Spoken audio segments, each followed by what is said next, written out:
a un amigo, ante todo, a un amigo y a un colaborador que siempre está presto a todo lo que podemos necesitar, a todo lo que podemos. Mira, cuando nos hizo para la caseta sobre el del tercero, me llegaste al corazón, ¿verdad? Porque nos tocó la caseta 13 en la Feria del Libro y todo el mundo nos decía qué mala suerte y decía, no, hombre, si somos una tienda especializada en noveno arte, en cómic, pues puede el tercero de 13, nos va que ni apropiado, ¿no? Entonces Víctor enseguida diseñó una serie de personajes y diseñó un Rue del Percebe un poco diferente en el que don Jesús Redondo era el portero. Pues, ¿no? Que tenía ese Rue del Percebe. Así que muchísimas gracias por venir. A mí Víctor me interesa mucho porque su Sillón del Diablo, claro, me retrotrae siempre a mi barrio. Ya sabéis que nací en el barrio de San Martín y donde hoy está el Niño Perdido había una lechería a la que iba por leche, pero leche en granel, o sea, lecherías de las Dantes, de unas bollerías. Yo ya esa historia la había oído muchas veces, lo que había pasado con ese niño, pero bueno, siempre te la cuentan desde una perspectiva pues un poco popular, ¿no? La transmisión popular, que muchas veces es la mejor, pero que muchas veces también cae en muchos errores, ¿no? Entonces, Víctor ha venido a hacernos un poco esas historias de Valladolid que a mí me parecen tan interesantes.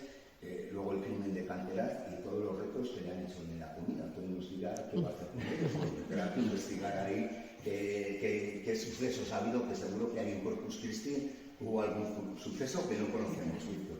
Así que hoy te han puesto tarea, así que sin más, yo os voy a dejar con Víctor y muchísimas gracias por estar aquí con nosotros y creo que su charla os va a resultar muy interesante. Muchas gracias. Muchas gracias a ti, Carlos, por invitarme, como siempre. Y voy a encender el ordenador. A lo mejor os parece que el ordenador tengo aquí todo preparado, toda la presentación. Os voy a confesar una cosa. He puesto la cámara. Le he puesto la cámara porque como el dispositivo no tiene HDMI, dije, así ya sé lo que tengo justo detrás y sé que presente en qué diapositiva me llevo. Nada más que para eso. Así que bueno, voy a hacer este experimento a ver qué tal sale. Y funciona. Porque veo justo lo que tengo detrás. Bueno, ya me ha presentado Carlos, me llamo Víctor, voy a hacer una charla llamada Historias enigmáticas de Valladolid, porque Valladolid tiene mucho que contar, tiene muchas historias que a mí me parecen que son fascinantes, historias que nos llevan a todas las épocas, a todos los siglos, y además porque Valladolid, hay muchos Valladolid, lo voy a enseñar ahora. Yo, para empezar, os diré que como escritor, me especializo un poco más o me centro más en la novela negra. Siempre meto una pizca importante en función del libro, he hecho más cantidad o menos cantidad, como un buen cocinero que está aderezando su guiso de novela histórica. Y decimos, estos son unas charlas de ciencia ficción, de novela fantástica, pero es que en mis novelas hay mucha fantasía también. Es como un ingrediente más que suelo aderezar. También en romanticismo, también en algunas meto un poco de terror o meto un poco de aventura y al final sale un guiso en el que encontramos de todo. No solamente encontramos novela negra, o novela histórica, o novela fantástica, sino que el lector va pasando de un capítulo en el que vive aventuras trepidantes a otro en el que está aterrorizado, o en otro en el que, bueno, pues siente cierto gusanillo en el estómago, ciertas mariposas, porque los dos protagonistas se enamoran. Y insisto que, como siempre, pues hay un factor muy importante de novela fantástica. Sobre todo porque me gusta siempre jugar a dos historias, una historia que transcurre en el presente y una historia que transcurre en el pasado, en una época lejana. En esa época lejana suelo inspirarme en una leyenda, en un suceso real que ocurrió en Valladolid y que nos dejó como ciudad un poco tocada, que nos ha dejado su huella, como por ejemplo te comentaba Carlos, el Sillón del Diablo, que puede haber una fantasía que en un sillón en el que te sientas y te habla el diablo. Eso es fantasía pura. Fantasía pura no de que alguien haya sido un fantasioso, sino que es digno de una novela fantástica. Y en esa misma línea pues me suele gustar moverme con otras historias que al final acabo entremezclando y entrecruzando. Os decía que en Valladolid ha habido muchos. Este es el Valladolid que tenemos hoy en día. Una foto además que saca un poco la ciudad con todo su esplendor. El Valladolid de noche, con el río Pisuerga como eje vertebrador, con la cúpula del milenio. Es una ciudad viva, dinámica, moderna. Pero es que resulta que ese también fue Valladolid. Es el Valladolid de los años 30, de los años 40 y también el Valladolid. Si os dais cuenta, justo detrás de San Pablo, no sé si lo identificáis en la imagen, ahí me costaré un poco más porque tengo la imagen invertida por culpa de la cámara, pero veríais que no hay nada. La ciudad llega hasta San Pablo y justo detrás no hay nada. Había otros edificios, otras calles y por supuesto otros habitantes.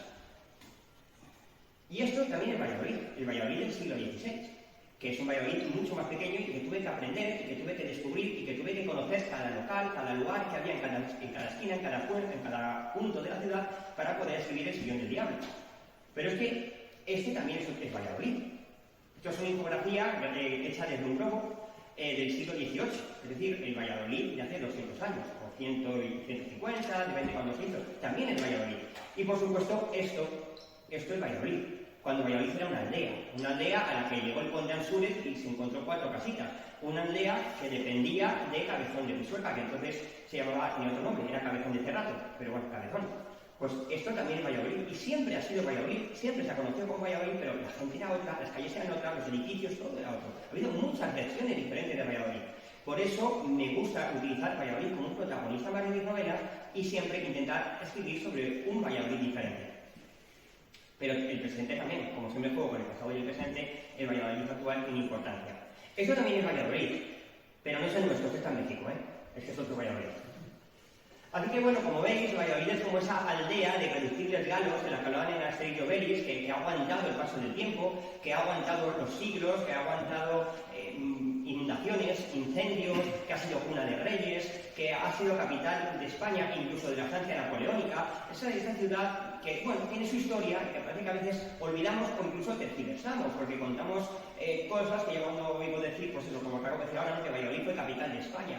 Sí, lo fue durante 3 años, tampoco para tanto. O que el decir que la catedral pues, no se terminó porque Herrera se fue a hacer escorial. Eso es incierto. Pues tenemos nuestras leyendas, pero también tenemos nuestros pequeños mitos que no tienen por qué ser ciertos. Yo me voy a centrar, ahora que tenemos la aldea de los galos, para empezar en ese Valladolid primigenio, en ese Valladolid que era una aldea. Y en ese Valladolid que era una aldea, se va a centrar, y esto lo cuento en primicia, porque ninguna charla todavía ha hablado de ello, es decir, vais a ver una portada que ni siquiera está terminada. ¿Vale? Yo tengo la foto de portada, pero el texto lo he leído yo, o sea, esto lo estoy presentando aquí ahora. Una novela que saldrá en los próximos meses, que es el que da el final a la saga del Sillón del Diablo, que continúa con el Crimen de Cancelar, y que se va a llamar El Misterio del Puente Mayor. Voy a hablaros de leyendas, y como bien os he dicho, me he inspirado mucho en leyendas. En este caso, empiezo inspirándome en la leyenda del Puente Mayor. La leyenda del Puente Mayor nos lleva al Valladolid del siglo XI, ya os he enseñado su fotografía antes, esa pequeña aldeíta, que sobre todo se vertebraba alrededor del Esgueva, el Pisuerga era demasiado para esa gente, que no tenía ni siquiera un puente para cruzarlo. Dicen que teníamos un castillo, bueno, el castillo llegó un poquito después, era el Cazarejo. El Cazarejo ya es más bien del siglo XII, pero el Valladolid no hubiera cambiado mucho del siglo XI al siglo XII, un Cazarejo a la altura del Poniente. Y sobre todo tenemos la leyenda del Puente Mayor. La leyenda del Puente Mayor es nuestro Romeo y Julieta. Es nuestro Romeo y Julieta, dos familias enfrentadas. En este caso, los Reollo y los Tobar, los más importantes de la villa que la gobernaban, enamorados de una misma muchacha, Flor. Y un día de tormenta, Arturo y Pelayo, que eran los más jóvenes de las dos familias, de los Tobar y de los Reollo, se enfrentan a espada limpia, como ilustra esta imagen, que por cierto me ha quedado en inteligencia artificial, estamos aquí conectados, se enfrentan en un duelo a muerte por ver quién está con Flor.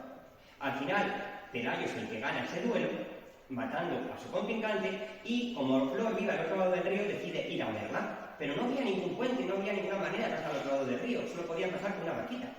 Pero un día de tormenta, que una tormenta como si no hubiera mañana, llovía como si fuera a caer, como decían los galos de la ilustración de antes, como si se fuera a caer el cielo encima. Pues un día de tormenta, coger una barca no era lo más aconsejable.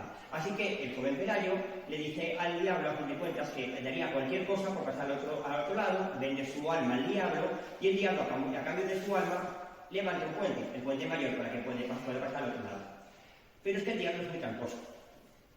El diablo es muy tramposo porque sí, acepta el trato, le construye el puente, el chico puede pasar, pero mientras está pasando, como hay una tormenta, un rayo cae justo sobre la casa de Flor se incendia, la mujer muere, y cuando Pelayo llega se encuentra que ha pasado el río básicamente para nada. Y el joven, pues lo que cuenta la leyenda, que fue visto por León y vagando por otras ciudades, con la cabeza totalmente ida, el día desquiciado por amor. Es una especie de Romeo y Julieta, donde al final también los dos acaban muertos, o uno ella muerto y él enloquecido. Esta es nuestra versión de Romeo y Julieta, y bueno, no le damos la importancia que tendría que tener. Es la única versión, la única leyenda sobre este Puente Mayor que tenemos. Hay otra que os contaré ahora. Hay otra leyenda de la que os hablaré ahora mismo, pero esta es la más importante, la que más me importa. En mi novela en el misterio del Puente Mayor, como utilizo ese Valladolid de Conde Ansúrez, además juego con dos personajes importantes, que es el Cid Campeador y el Conde Ansúrez, y juego con esa relación que debieron de tener y de la que no se habla. Porque en Burgos habla mucho del Cid, en Valencia habla mucho del Cid, y en Valladolid, sí, Valladolid no, el Cid no es de aquí, pero el Conde Ansúrez y el Cid fueron rivales. Ambos lucharon para reyes opuestos y se enfrentaron. Por ejemplo, en la batalla de la Voltejera fueron enemigos. Y cuando murió Sancho II, incluso se tuvieron los dos de manos de Alfonso que jurar al mismo rey, la famosa jura de Santa Gadea. Entonces, estaban muy hermanados. Es más, los cuñados del Cid, los hijos, los maridos de las hijas del Cid, eran los yernos del Cid estuvieron casados con las hijas de Conde. Los del Conde Ansúrez y las hijas del Cid, ahí me lían un poco. Estaban emparentados, es lo que quería decir. Entonces en esa relación yo experimento mucho con el Cid viniendo a Valladolid, hablando con Ansúrez hablando con el Cid, y me quedo con un Cid fantástico también. No me quedo con el Cid literal, con el Cid histórico, me quedo con el Cid literario, del poema del Cid del Cantar, con el Cid legendario.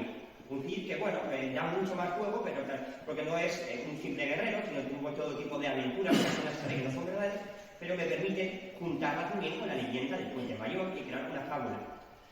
En esa novela, en esa relación entre el Cid y Ansúrez, además entra otro elemento más, que es la aparición de unos supuestos huesos atribuidos a Jesucristo.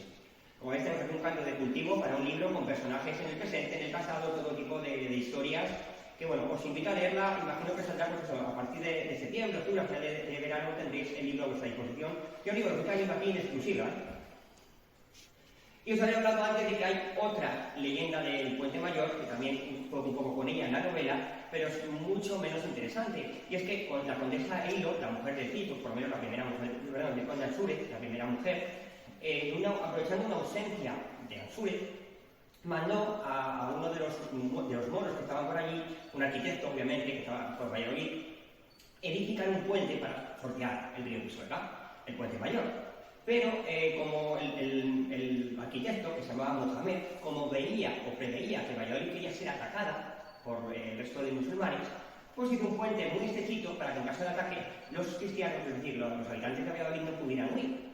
Cuando llegó a Ansúrez y vio ese puente, se enfadó mucho, mandó derribar el puente y construyó uno el doble de ancho. Bueno, esa es otra de las dos leyendas que hay sobre el Puente Mayor de Valladolid. Pero tenemos más leyendas en la época, como por ejemplo la leyenda de los ciegos.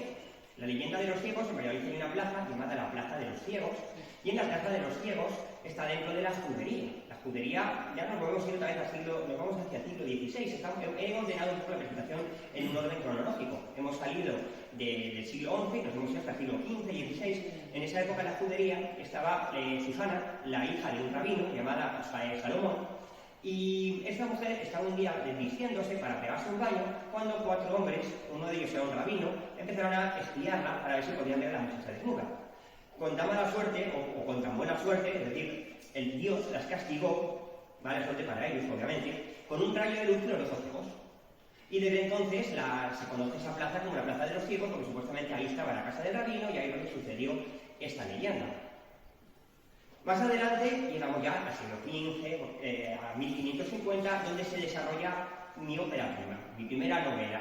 O por lo menos, como decía ayer Silvia, mi primera novela publicada, porque decía Silvia ayer, todos los escritores tienen que tener un libro que no han publicado en el cajón, un libro previo. Bueno, pues yo también tengo una novela de mis inicios que, bueno, pues ahí se ha quedado. Esta fue la primera novela que publiqué. En esta novela juego con la historia que ha hablado Carlos, la historia de El Sillón del Diablo, que cuenta cómo en 1550 se autoriza a Valladolid una bula papal y el rey pide permiso para diseccionar cadáveres en la Universidad de Valladolid. La primera de toda Europa. Estaba prohibido por la Iglesia porque consideraba que eso de diseccionar cadáveres iba en contra de la religión. Entonces Valladolid consigue un permiso del rey y se empiezan a diseccionar cadáveres. Hay un efecto llamada, vienen médicos de toda Europa a estudiar y de esos médicos viene un portugués, Andrés de Troa.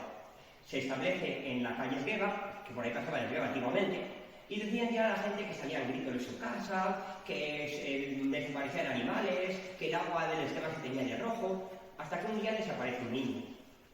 Al desaparecer un niño, la policía, los gendarmes de la época buscan por toda la ciudad, deciden probar en su casa y lo encuentran ahí, muerto, sobre una camilla, abierto un canal, había estado experimentando con él en vida.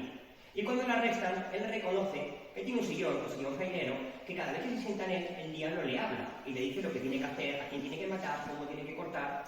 Le arrestan, hay un debate de si al ser estudiante le juzgan en la universidad, si le juzgan la Inquisición. Al final, todos sus mueres son expropiados y él logra salvarlos por una única razón. Dice, todo aquel que se siente en el diablo sin ser médico, o todo aquel que se siente o que intente destruirlo, morirá. Así que nadie destruye el sillón. Y el sillón se conserva a día de hoy en el Palacio Camionero. Posteriormente, la leyenda continúa, que se ha sentado un bedel, que se ha muerto. Bueno, hay bastantes testimonios de gente un poco random, como toda la leyenda, ¿no? Como las leyendas urbanas, que siempre conocemos la historia, pero no sabemos a quién le pasó. Un bedel, sí, un bedel, ¿qué bedel? Pero la leyenda dice que hubo varios bedeles que se sentaron. Y a día de hoy, si vais al museo y preguntáis, hay un funcionario que se tomó la leyenda broma, se sentó en el sillón y está desaparecido. Y eso sí que tiene nombres y apellidos, ¿eh? Eso sí que tiene nombres y apellidos. Yo con estas novelas siempre puedo traerlo al presente. En el Misterio del Puente Mayor, que os he presentado hace un rato en exclusiva, o en este, hay un asesino en el presente que, por alguna razón siempre es diferente, intenta recrear lo que pasó en el pasado. Por eso el libro va dando saltos entre 1550 y la actualidad, o entre el siglo XI y la actualidad. Es un poco lo que voy intentando caracterizar cuando decía que mezclaba novela histórica con novela negra, con novela fantástica, mezclando ese Cid legendario o este sillón diabólico. Entonces, esta novela pues, está ambientada en este Valladolid, en el Valladolid del siglo XVI, un Valladolid bastante diferente. El Valladolid, pues que poquito después sería, como hemos dicho, durante 3 años capital de España, ese Valladolid que era capital de la corte hasta que Felipe II se la llevó, o ese Valladolid que presenció el bautizo de Felipe II, como se ve en estos azulejos. Y bueno, tenemos más leyendas de Valladolid de esa época, como la época de Zacarías, ¿vale? Aquí, la época de Zacarías y de Eugenio Torralba. Eugenio Torralba era un hombre que decía que tenía un ángel o un ser de luz que le protegía, que decía que era le había heredado de la familia, que era como un ser que protegía a su familia. Y este hombre aseguró en la época haber viajado desde la orilla del Pisuerga en Valladolid hasta Roma, agarrado un palo, le llevaba el ángel en brazos, o agarrado una rama. Llegó allí, vio la destrucción de Roma por parte de los ejércitos de Carlos, creo que era Carlos V, Carlos V de Alemania, primero de España, y luego regresó. Y este hombre contó a todo el mundo lo que había visto, y bueno, pues se le creyó, se le dio cierta credibilidad por una única razón, porque en una época en la que no había internet ni medios de comunicación, fue capaz de contar lo que había sucedido casi en directo, es decir, a los pocos minutos de que hubiera sucedido, llegó y dijo, oye, ¿qué ha pasado esto? Y los carteros y los caballos con las cartas llegaron mucho después. Bueno, pues este hombre se habla de él, de hecho, en el propio Quijote, Cervantes habla de él en el Quijote. Y ya nos vamos a una obra, una leyenda que escribió José Zorrilla, basada en una leyenda que él había escuchado a su vez de niño y aderezada con unos finales que había escuchado también cogido de novelas o de leyendas de Madrid, es decir, el propio hombre su refrito, y es la leyenda de Telo de Arcos, Ana de Mendoza y de Juan de Vargas, ¿vale? Es la leyenda, una leyenda que a lo mejor conocéis, la leyenda que más me gusta de la que tiene José Zorrilla, y eso que en breve hablaré de otra. Esta leyenda cuenta que Telo estaba enamorado de Ana de Mendoza, pero no podían casarse, porque Telo tenía que irse a Italia. Y lo que hizo Telo fue prometerle a Ana que estaría fuera un año y que pasado un año volvería. Y le prometió que le esperaría. En ese tiempo, Juan de Vargas, pues quería, que también pretendía a Ana, le dijo, vale, yo espero el año, pero si pasado el año Telo no vuelve, te casas conmigo. Entonces, así se hizo, y cuando se iban a casar, pasado el año, aparece justo Telo. Telo se entera de todo lo que ha pasado, se enfrentan entre Telo y Juan, y al final, como el duelo parece estar muy igualado y no iba a ganar, pues Telo engaña a Juan y le dice, mira, detrás de ti, le da la vuelta y justo le clava la espada y le mata. Nadie supo quién había sido el asesino porque Telo huyó, se escapó, pero el hombre tenía mucha culpa. El tiempo pasó, pasaron los años, y ¿qué sucede? Que un día iba Telo andando por ahí, presencia un duelo donde el asesino también huyó, y cuando él fue a socorrer al herido, aparece la policía y le detiene a él, y le acusan a él de asesinato. En ese momento, un capuchino que lo había visto todo y que sabía que él no era culpable, intenta defender a toda costa diciendo que si no es justicia no hay Dios, y que tiene que salir el culpable y que este hombre no ha sido. Pero sin embargo, contra todo pronóstico y sorprendiendo al propio Capuchino, Telo no se quiere defender. Telo dice que sí, que él ha sido y ya está. ¿Por qué? Porque le podía la culpa, porque sabía que él no había matado a este hombre, pero había matado a otro hombre. Al que al final, pues a base de varios juicios, él es condenado finalmente a muerte, es ejecutado, y un día que el Capuchino, totalmente decepcionado y deprimido, diciendo no hay justicia en este mundo porque he visto a un hombre pagar por un crimen que no ha cometido, iba por el río Pisuerga y ve, como se puede ver en la ilustración, un cadáver flotando. Era el cadáver de Telo. El cadáver sale del agua y justo debajo de él iba otro cadáver. Entonces le dice, mira, dice, no temas por mí porque yo no habré matado a ese hombre, pero he matado a este otro, que era el cadáver de Juan, iban uno encima de otro. Y entonces el cura, el Capuchino, se convence de que, bueno, pues en cierto modo sí que era culpable, no de esa muerte, pero sí de otra. Estas son, contando pues que voy a contar ahora las leyendas más importantes que tenemos. Nos quedaría una, la he dejado para final cronológicamente. En el Sillón del Diablo estaba también esta novela, de la de Laura de Zorrilla. A lo mejor algunos la conocéis, ha salido en programas de televisión, hemos hablado mucho. La leyenda cuenta que José Zorrilla, siendo un niño, en la casa de la calle de la Ceniza. La calle de la Ceniza es lo que es Feliz de Granada, donde está la casa de Zorrilla. Se llama calle de la Ceniza porque el Palacio Real, todas las chimeneas, la ceniza de las chimeneas iba para esa calle. Hoy en día, pues eso, cambió de nombre. Pues la leyenda cuenta que en esa casa donde vivía José Zorrilla había una puerta que estaba siempre cerrada, en una habitación. Y a José Zorrilla, de pequeñito, nunca le dejaban entrar ahí, siempre lo tenía prohibido. Y un día, pues encontró accidentalmente la puerta abierta. Estaba el niño jugando con un caballito de madera, dejó el caballito y dijo, aquí me voy a jugar. Entró a la habitación y se encontró una anciana. Y según el niño, esa anciana tenía una aura de energía muy positiva y le rodeaba de felicidad. Se acercó a ella y le preguntó quién era, la anciana llevaba un vestido verde, y la anciana le dijo, si tu abuelita, quiéreme mucho y que Dios te bendiga. El niño bajó corriendo y le dijo, mamá, que está la abuela, que está la abuela. La madre, pensando que era su madre, dijo, mi madre no viene, hoy no va a venir. Subió arriba no había nadie, al niño le castigaron. Muchos años después, siendo ya José Zorrilla un adolescente, entró en una casa que tenían en un pueblo de Valencia, creo que es Torquemada, a ver si no me falla la memoria, y en esa casa del pueblo, en un desván, apareció un retrato de una anciana con un vestido verde. Y le dijo a su padre, esta es la señora que estaba en la casa de la calle de la Ceniza cuando yo era pequeño. Y le dijo el padre, es imposible, porque esa es mi madre y murió antes de que tú nacieras. Bueno, pues esta historia la cuenta el propio José Zorrilla en una especie de libro biográfico llamado Memorias del Tiempo Viejo, donde cuenta su vida y muchos aspectos de su vida, y eso está contada por él mismo. Entonces, bueno, pues es otra de las muchas leyendas que podemos tener aquí en Valladolid y que deberíamos explotar. Aparte de leyendas, y dejando un poco de lado las leyendas, de hablar de un suceso más real, como por ejemplo es el caso del crimen de Canterac. El crimen de Canterac es algo auténtico, pasó, pero es igual de espeluznante que todo lo que acabo de contar. Y yo le he dotado también de fantasía. Ya os decía que yo como autor, cuando escribo una novela, voy echando diferentes ingredientes. Aquí he añadido ingredientes, como por ejemplo un poquito de terror, pero también he añadido mucha fantasía. Por ejemplo, si veis el segundo libro, el segundo título está dividido en dos tomos, la venganza del descendiente y la congregación de los tres valores. Pues la congregación de los tres valores es una secta, ¿vale? Totalmente fantástica, fabulosa, que he creado yo para la novela. Y de hecho esa secta pues tiene puntos que debéis ver y que pues, tiene su toque de fantástico, ¿no? En esta novela lo que yo cuento es, nos vamos al Valladolid de 1908, el Valladolid del ferrocarril. Es un Valladolid que está despertando después de haber sido básicamente condenado al ostracismo después de años de... me ha ido la cámara, creo. Después de años y años de... la capital fuera de Valladolid, la capital se va de la ciudad, Valladolid queda convertida en un pueblecito que no tiene ninguna trascendencia y de repente llega el ferrocarril y la ciudad revive. Pues en ese Valladolid, que estaban haciendo varias de las delicias, sucede el crimen de Canterac. Vamos a ponernos un poco en perspectiva. En ese Valladolid es el Valladolid del nuevo ayuntamiento. Además, en 1908, que es justo el año en el que se comete el crimen, es además el año en el que se estrena nuestro ayuntamiento nuevo. El ayuntamiento de Valladolid que, bueno, en 2008 hizo sus 100 años. En ese Valladolid había un castillo a las afueras de la ciudad, el castillo de Canterac. Y en ese castillo aparece un hombre muerto a puñaladas. ¿Vale? Como dijo el periódico, un hombre muerto a puñaladas. Concretamente 30 puñaladas, alguna menos, pero por ahí andaba. La policía, cuando ve al hombre muerto en ese castillo con 30 puñaladas, lo primero que piensa es, este hombre se nos ha suicidado. no tiene más importancia.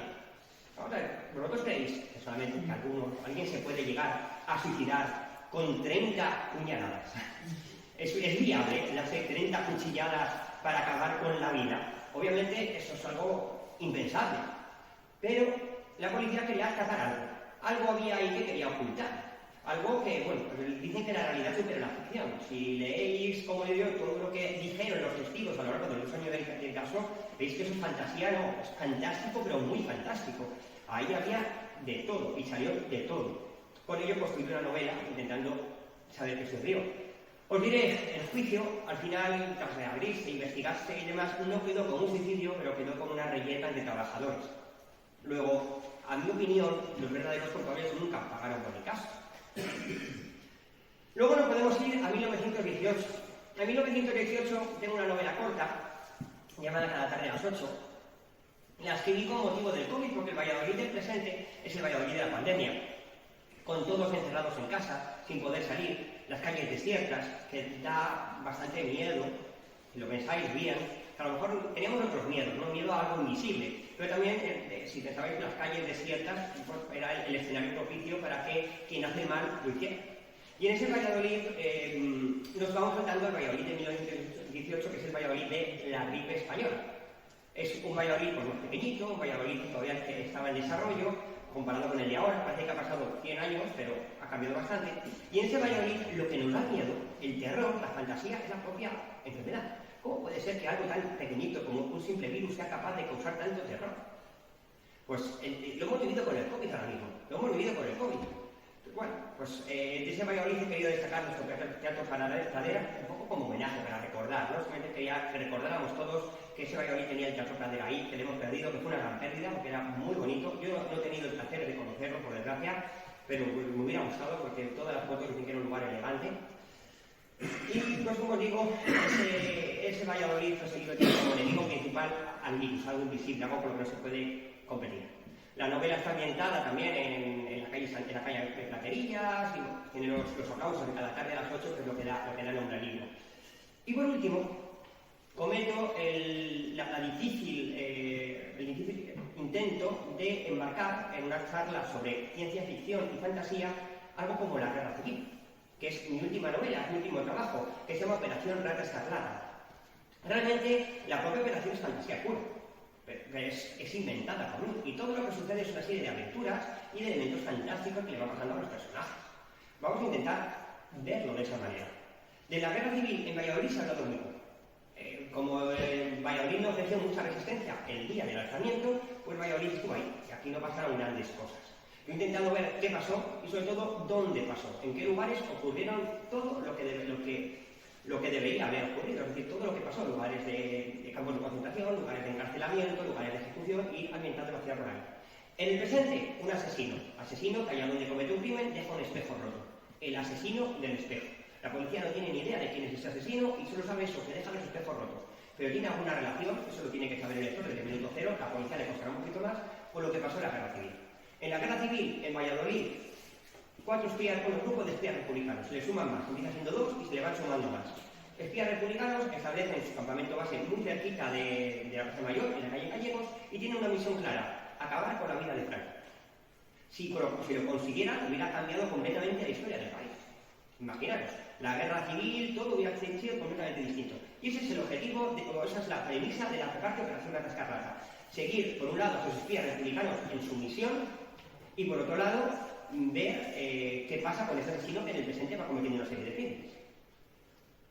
Nuevamente es otro Valladolid, el Valladolid de los años 50, se parece bastante más, pero para que os hagáis una idea de lo que cambia un Valladolid de otro o una ciudad de otra, el presente, por cuestiones temporales, he tenido que alejar un poquito más de lo habitual. Es decir, esta novela podría servir incluso un poco de precuela para el resto de mis novelas.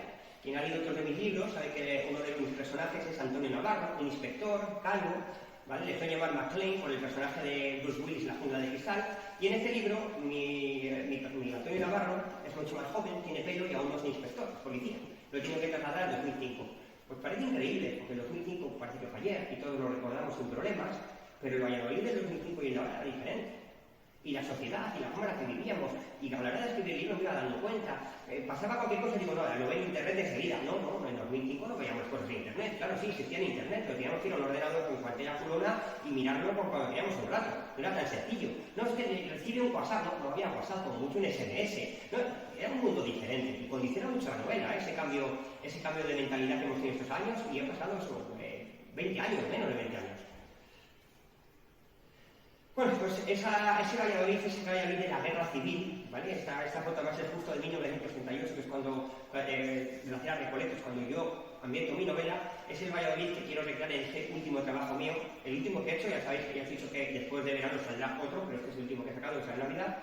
Y bueno, aquí tenéis todas mis novelas, porque como bien os he dicho, siempre me gusta jugar a traer un libro del pasado al presente, a saltar del pasado al presente, del siglo XI a la actualidad, del siglo XVI a la actualidad, de la guerra civil a la actualidad. Siempre voy dando esos saltos. Entonces, el Valladolid actual, el Valladolid con el que hemos comenzado, es el Valladolid con el que quiero terminar. Es el Valladolid que tenemos ahora, que tenemos que defender, que tenemos que cuidar, que tenemos que disfrutar, porque es un Valladolid que, como vemos, es un Valladolid más. Ha habido muchas versiones de Valladolid distintas, nos está tocando vivir en esta, y yo creo que es un Valladolid fantástico y precioso. Entonces, bueno, como habitante de Valladolid, estamos en Uruguaya, soy consciente de ello, pero no le echamos tarde, la provincia de Valladolid, que lo tenemos muy cerquita, pues creo que bueno, pues tenemos que ser orgullosos de la ciudad que tenemos, que vivimos o que tenemos cerca para vivir. ¿Vale? Esa ciudad que también es dinámica y que no para de crecer y de evolucionar, y que se convierte en un protagonista más de todas mis novelas, un personaje más de mis libros. Y con eso, pues bueno, termino. He intentado, como me ha dicho Carlos, no te enrolles demasiado, y yo me conozco a mí mismo. He intentado ir un poco deprisa, porque cada una de las leyendas que he ido hablando, porque digo, puedo estar hablando de cada leyenda 10 minutos tranquilamente, pero entonces pues os tendría que sacar a lo mejor unas empanadillas o algo para poder cenar, y tampoco era plan. Además, me gustaría dejar turno a Diony, que nos hable de la inteligencia artificial y de su último libro. Así que lo único que quiero preguntaros es si tenéis alguna duda y si os gustaría pues hacerme alguna pregunta a mí.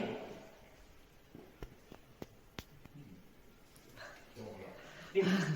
Antes has hecho un comentario, lo has hecho con mucha convicción y de forma muy segura, que me llama la atención. Decías, los crímenes estos del espejo, lo que sea, el lector tiene que saber desde el minuto cero, la policía le costará un poco más. Entiendo que es una decisión deliberada, pero no sé si puedes desarrollar un pelín. ¿En base a qué decides si el lector debe o no debe saber lo que sabe el personaje? Sé que es una decisión literaria que no tanto. No, y es muy buena pregunta. Es muy buena pregunta porque realmente no hay nada en el libro que te haga pensarlo. Es decir, tú vas viendo, a ver, Operación Rosa Escarlata se abre cuando la abuela de la protagonista, ¿vale?, que se llama Susana, fallece. La protagonista se llama Susana, la abuela se llama Victoria, y fallece. Y bueno, se ve en sus últimos momentos y se hace con el diario de su abuela, y en el diario de su abuela se narran todas las historias de la guerra civil. Y entre capítulo y capítulos alternos, vamos viendo una serie de crímenes y están perdidos. No se tiene por qué saber que hay una relación real. El lector puede no saberlo y entonces estaría perdido, diciendo, ¿para qué me están contando a mí estos asesinatos si el libro va de la guerra civil, o para qué estoy viendo unas aventuras de la guerra civil si el libro va de los asesinatos? Yo lo que digo es que el lector debería presuponer desde el principio que ambas historias tienen que tener alguna interconexión, porque si no serían dos libros desordenados y puestos ahí un poco un calzador. Obviamente tú estás leyendo eso y tienes que decir, vale, en algún momento ambas historias se entremezclan, se cruzan. Y es lo que tú tienes que dar por sentado. Insisto, no, yo no lo digo, de hecho juego mucho al despiste, puedes especular, el asesino es este, no, va a ser este otro, tiene que ser este, pero ni siquiera lo sabes, simplemente voy dando pistas, y algunas pistas son buenas y otras están pensadas a propósito para despistar. Siempre me gusta decirle al lector que tiene que adivinar quién es el asesino, la típica broma del asesino es el mayordomo, tienes que jugar, al final del libro se va a saber, claro, no, salvo que el final sea abierto y te quedes con la duda, pero en un caso de una novela negra, si al final directamente no sabes quién es el asesino, te quedas muy decepcionado. Puede que digas, vale, no la han atrapado, al final abierto, pero me tienes que saber por lo menos quién es. Si no hubiera estado todo el libro detrás de alguien y al final no sé quién es ese alguien, pues te sentías acompañado. Entonces, al final se sabe, pero siempre me gusta llegar al lector y decirle, a ver si eres capaz que seguro que sí, de averiguar quién es el asesino antes de que acabe el libro. Y es un juego, yo también lo hago. Cuando estoy viendo una serie, cuando estoy leyendo un libro, cuando estoy viendo una película, cualquier tipo de contenido que consumo, de género negro, intento jugar a adivinar quién es el asesino, y como también juegan a despistar, porque eso se hace muy a menudo, a veces incluso cambio de parecer varias veces, digo, es este, no, va a ser este otro. Aunque reconozco que desde que escribo novela negra manera me he vuelto muy presto.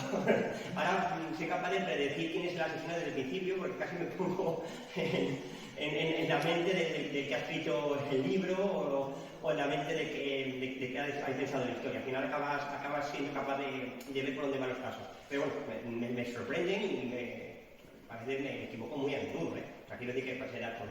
Y esa es un poco la jugada. Tienes que ser capaz de averiguar quién es el asesino y saber que hay una relación y también adivinar qué relación hay, es decir, por qué esta persona está matando y qué tiene que ver con lo que pasó. A ver si aceptas tus teorías. Pero no hay nada que lo diga. Es decir, yo no digo al principio, pues se está matando por lo que pasó en la guerra civil. No se dice. No se dice. Pero bueno, va habiendo pistas. ¿Alguna pregunta más? Pues, ¿y hoy? Porque hablamos